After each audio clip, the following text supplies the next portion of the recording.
ne suffit pas d'entrer dans le mystère, il faut y demeurer. Mais pourquoi parler de mystère? Tout simplement parce que la liturgie est le lieu où Dieu rencontre l'homme. Je vous rappelle que la vocation de l'homme, là où il atteint sa plénitude, c'est de devenir vivante offrande à la louange de Dieu le Père. Voilà la grâce de la liturgie. Dieu parle à l'homme et ce dernier lui répond. L'homme rend grâce et Dieu nous donne encore plus de grâce. La liturgie, c'est l'irruption de Dieu. C'est sa venue parmi nous pour nous guérir et pour nous sauver. Et c'est pourquoi la liturgie est sacrée. Tout chrétien devrait avoir une formation liturgique qui ne consiste pas d'abord à apprendre et à expérimenter diverses activités extérieures, mais à comprendre la liturgie de l'intérieur. Le prêtre, mais aussi les servants d'autel, doivent naturellement être formés pour éviter les faux pas de clercs. Mais l'essentiel n'est-il pas de s'approcher de cette puissance transformatrice de Dieu qui, à travers la liturgie, a pour fin de nous transformer et de transformer le monde. Mais il nous faut aller à la source, c'est-à-dire commencer par le mystère central de notre foi, qu'est la Trinité sainte, qui est un mystère de communion entre les trois personnes divines. Le Père se donne sans cesse à son Fils dans cette communion d'amour qu'est l'Esprit Saint. Et dans la communion du Dieu vivant, le mystère de chaque personne est d'être pour l'autre. Un jour, Dieu a voulu créer le monde et l'homme à son image. Quelle aventure pour Dieu! D'ailleurs, je lui poserai la question en arrivant, si toutefois j'arrive à la bonne porte. Alors que la Trinité se suffisait à elle-même, quelle folie divine! Pourquoi cette création? Ah, peut-être que Dieu s'ennuyait? Non, sûrement pas. Je crois qu'il n'y a qu'une réponse, c'est la folie de l'amour. Dieu a voulu nous faire partager son amour. Dieu dit, faisons l'homme. Dans ce délibératif passe tout le risque et l'attente de l'amour divin qui se donne. L'homme est appelé. Oui, mais sera-t-il l'accueil, la réponse? Sera-t-il le vis-à-vis, le face-à-face de Dieu? Tout le drame de l'histoire est entre ce don divin et l'accueil humain. La passion de Dieu pour l'homme et l'homme qui a la nostalgie de Dieu et surtout qui veut prendre sa place. Dans le prologue de Jean, les siens ne l'ont pas reçu. C'est alors le temps des promesses, celui de l'ancienne alliance. Et ce temps, tout l'Ancien Testament est là, ce temps est soulevé par l'attente du Sauveur, du Messie, mais blessé par son absence. C'est le temps de la nuée lumineuse, mais ce n'est pas encore le temps du jour. Et ce jour-là, après tant de préparation, ce sera alors, oui, l'avènement du mystère. Le don de Dieu va enfin rencontrer la source. C'est la Vierge Marie. C'est la plénitude du temps. C'est l'entrée de la présence de Dieu dans le pays de l'oubli. C'est l'irruption du jour dans l'obscurité de notre nuit, pour reprendre encore le prologue de Jean. C'est l'avènement du fleuve de vie dans le désert de notre mort. Cet avènement dans notre chair a inauguré la plénitude du temps. C'est ce que nous célébrerons à Noël. C'est le moment central de cette plénitude, c'est l'heure vers laquelle tend tout ce qui précède. Oui, c'est à cette heure que surgit l'avènement du mystère.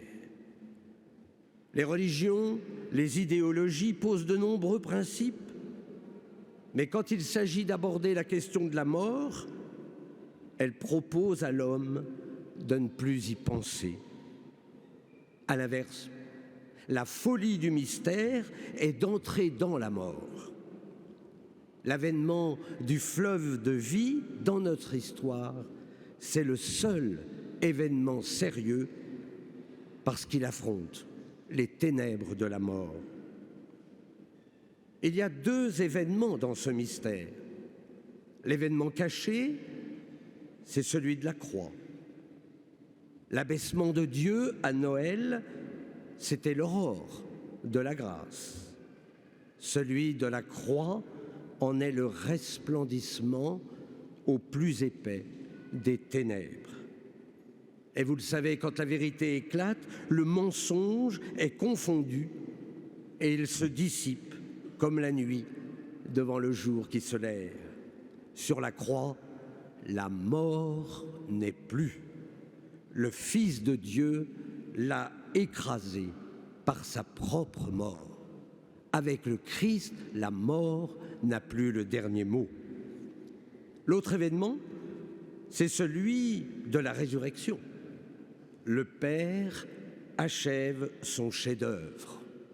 Le corps de son Fils unique, qui a porté le péché de tous, qui a assumé notre mort, il va le pénétrer de son souffle et va le faire surgir du tombeau vivant et incorruptible. On ne peut décrire cet événement. Ou comme le dit saint Isaac de Ninive, le silence de la résurrection est ici plus que jamais le mystère du royaume qui vient.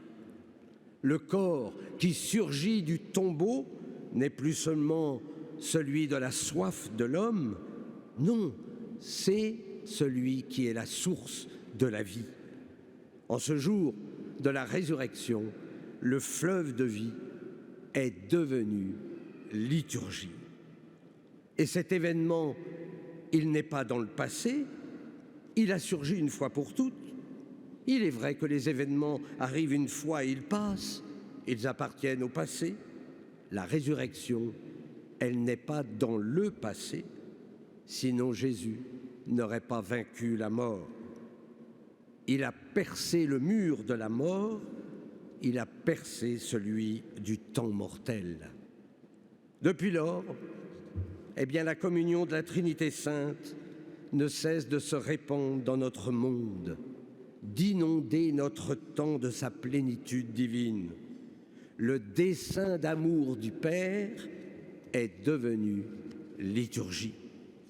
Mais allons encore plus loin. Après la résurrection, il y a l'ascension.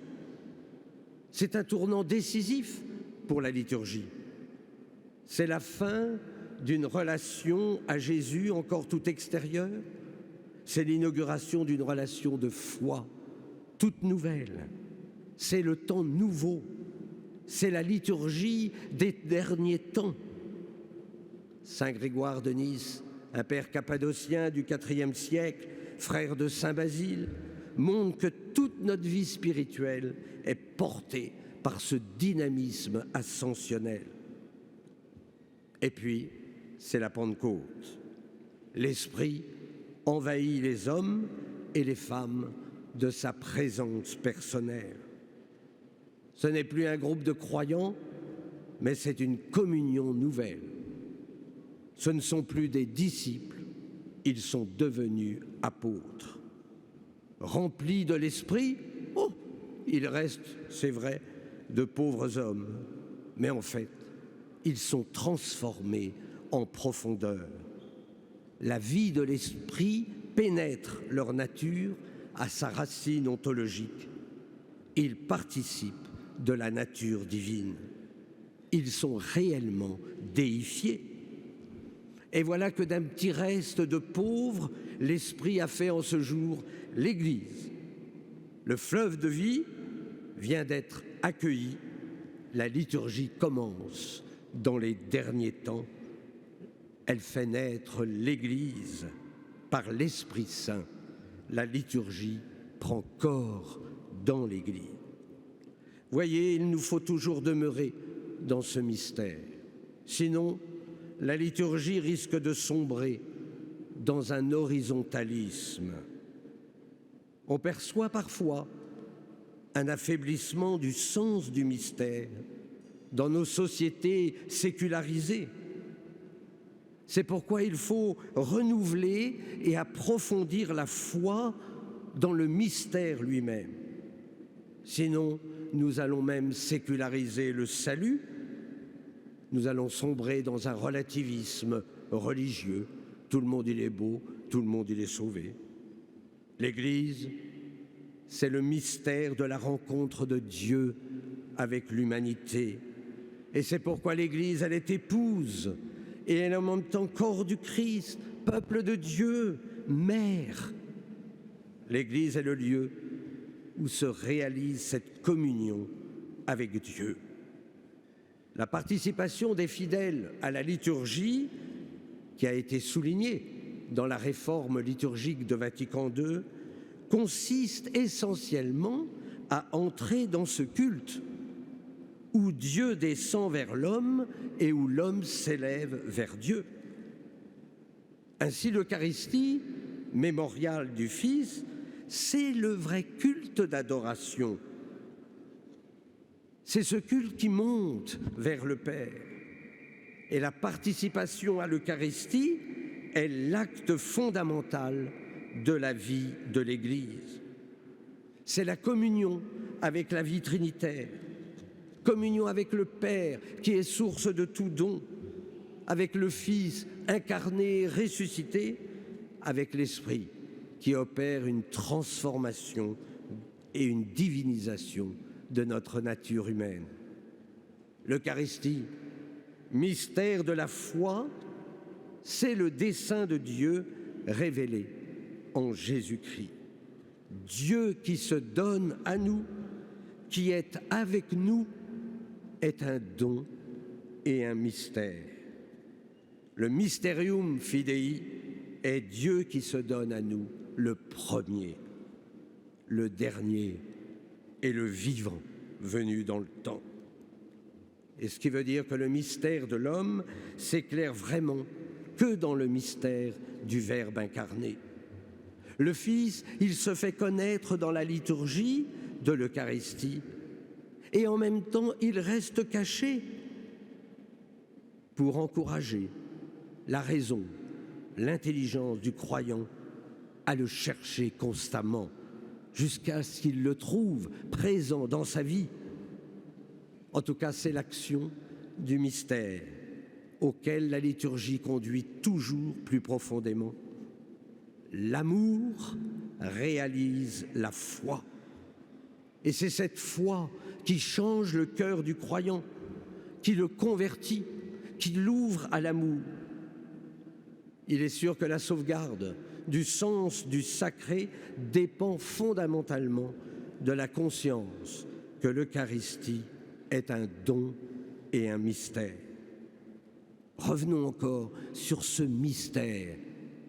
Saint Paul, dans sa première lettre aux Corinthiens, dit que c'est le secret de la sagesse de Dieu, c'est-à-dire son dessein d'amour sur l'histoire de ce monde, plus particulièrement sur le salut, secret inconnu, même des puissances angéliques, mais que Dieu révèle quand il veut et à qui il veut. Ce mystère, il est inaccessible à la sagesse des hommes, pour qui il n'est que folie, scandale pour les Juifs eux-mêmes, qui n'acceptent pas de dépasser les révélations préparatoires. Le mystère du salut est essentiellement le mystère de la croix, par laquelle les prisonniers révoltés contre le Créateur sont dépossédés, alors que les croyants retrouvent leur délivrance. C'est ce que développera une autre épître aux Colossiens en expliquant comment, je le cite, « le mystère demeuré secret depuis l'origine aux générations, mais aujourd'hui manifesté aux saints. Ce mystère, c'est la réconciliation opérée en toutes choses avec Dieu, dans le corps de son Fils, par sa mort. Nous sommes arrachés des ténèbres, nous sommes introduits dans le royaume. Le mystère, c'est le Christ en nous, espérance de la gloire. » Et dans l'Épître aux Éphésiens, saint Paul achève d'en approfondir la notion en montrant dans l'Église elle-même, où sont réconciliés juifs et païens, l'accomplissement du mystère de la volonté divine, l'économie du mystère caché en Dieu de toute éternité. Pour les pères de l'Église, le mystère, c'est l'événement sauveur, une fois et pour toujours accompli du Dieu transcendant. Être initié, c'est l'entrée dans le secret divin de l'amour, de cet amour créateur et sauveur. Le Dieu fait homme et mortel pour sauver l'homme en lui donnant sa propre vie, la seule qui est vraiment éternelle. Quand nous reprenons le catéchisme de l'Église catholique, nous pouvons affirmer que la liturgie, je cite le catéchisme, est la célébration du mystère du Christ, en particulier de son mystère pascal. Je cite toujours, la liturgie constitue le sommet vers lequel tend l'action de l'Église et en même temps la source d'où provient sa force de vie. Il est temps maintenant de regarder les explications de nos pères sur ces mystères sacramentels à travers leur mystagogie. Et je voudrais commencer par le baptême. Ces homélies ont lieu d'abord le lendemain de la célébration pour permettre aux catéchumènes d'être plongés dans le mystère. En Occident, on aime faire des répétitions pour éviter l'improvisation. En Orient, le futur baptisé se laisse faire. Il découvre progressivement l'action de la grâce. Alors écoutons saint Jean Chrysostome, le prédicateur à la bouche d'or. C'est de la foi qu'il est besoin pour ce qui s'accomplit ici. En liturgie, nous voyons des signes, nous voyons des symboles, mais il faut naturellement les dépasser pour voir l'invisible. Comme nous le disons d'ailleurs dans une des préfaces de Noël, nous connaissons dans le mystère du Verbe incarné Dieu qui s'est rendu visible à nos yeux et nous sommes entraînés par lui à aimer ce qui demeure invisible. Les pères de l'Église entraînent les catéchumènes vers cet invisible. Ainsi, ensevelissement et résurrection, voilà ce qu'est le baptême. Ah, il est sûr que le jour du baptême, nous parlons peu de la mort, et c'est normal. Et pourtant, au moins en Orient, nous plongeons 3 fois l'enfant sous l'eau, non seulement parce qu'il est baptisé au nom du Père et du Fils et du Saint-Esprit, mais parce qu'il passe 3 jours au tombeau avec le Christ et qu'il est déjà ressuscité. Eh bien voilà une bonne nouvelle, nous sommes déjà ressuscités. Si vous êtes baptisé, n'ayez pas peur de la mort, c'est fait. J'allais dire, le plus dur est fait.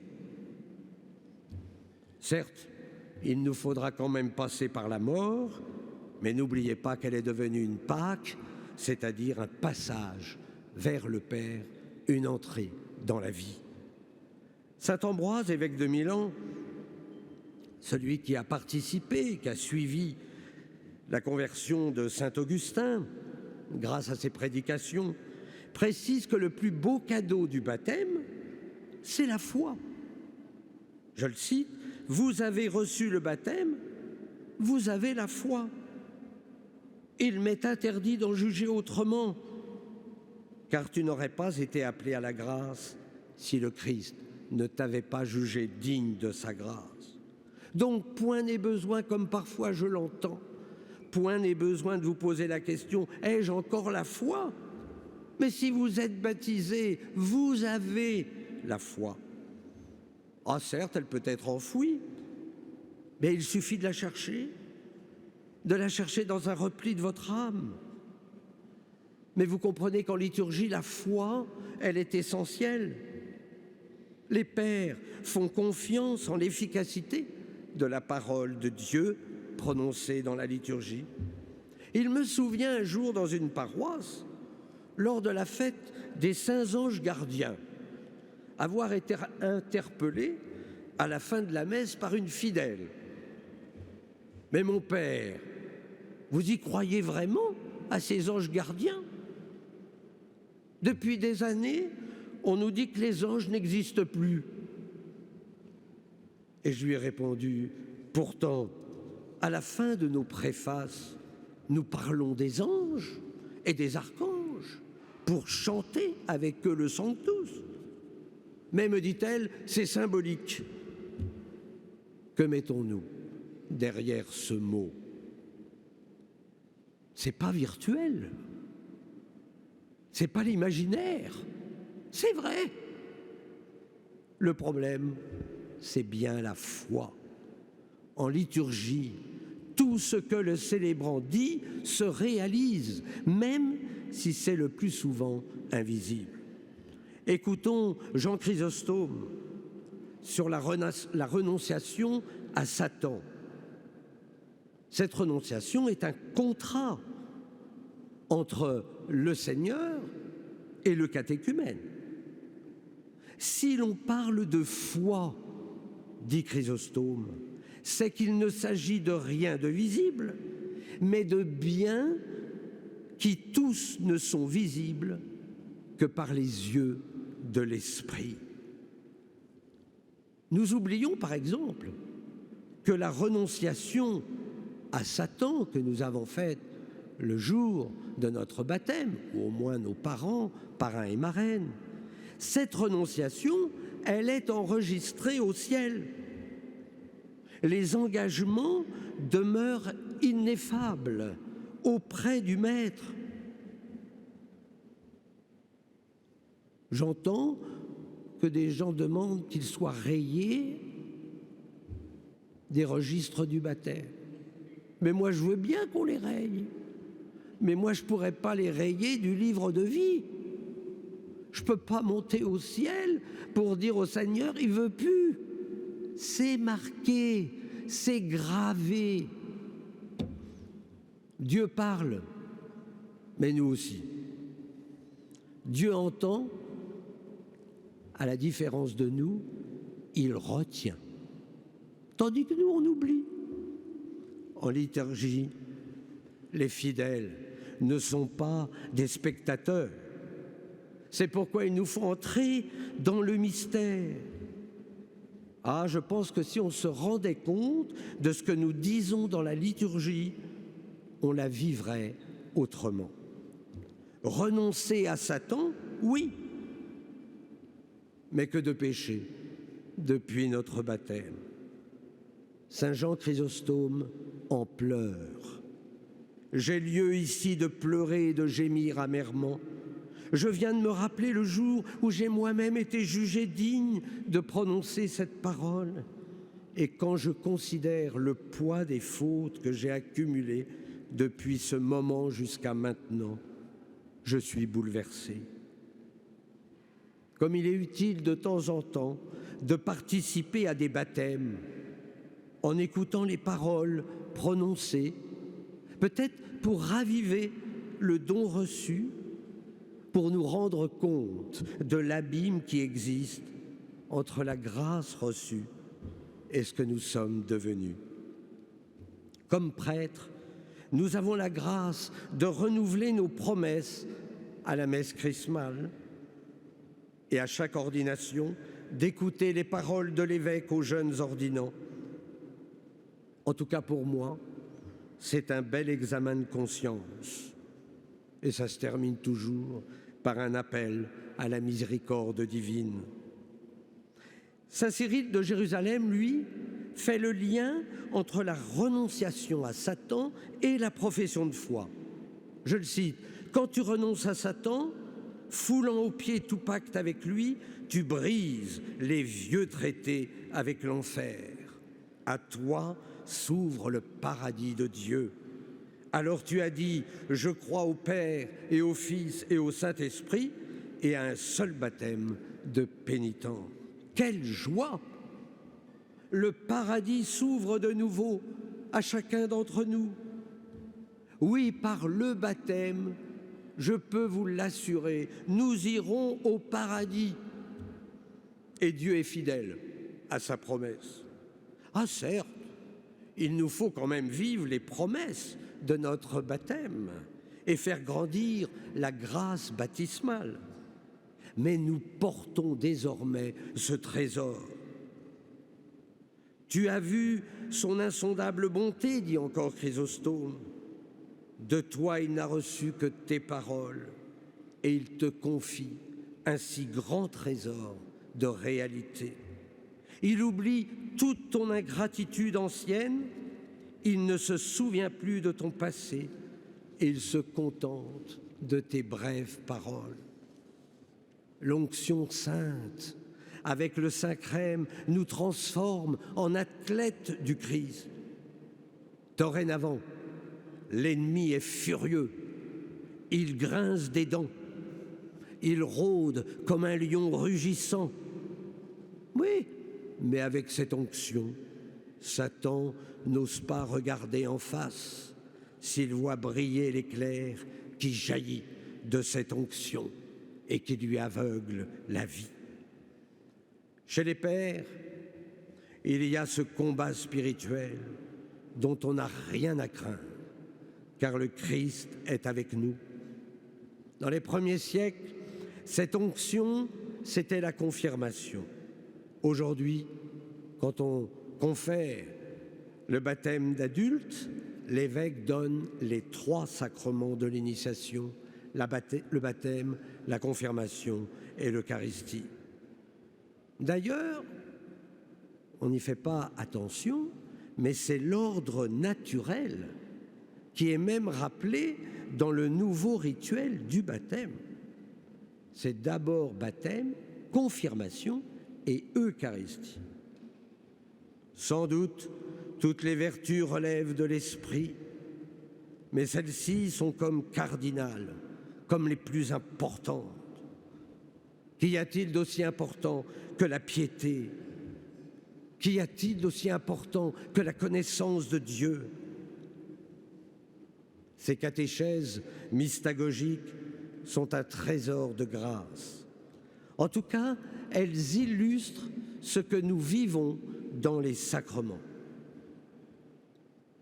Oui, vous avez bien compris que la liturgie ne nous appartient pas. La liturgie, elle est divine, elle vient de Dieu et je ne peux pas faire ma liturgie. Alors, en conclusion, ces mots merveilleux de Cyril de Jérusalem. Ô chose étrange et paradoxale, le salut est une réalité. Le Christ a reçu les clous sur ses mains pures et il a souffert.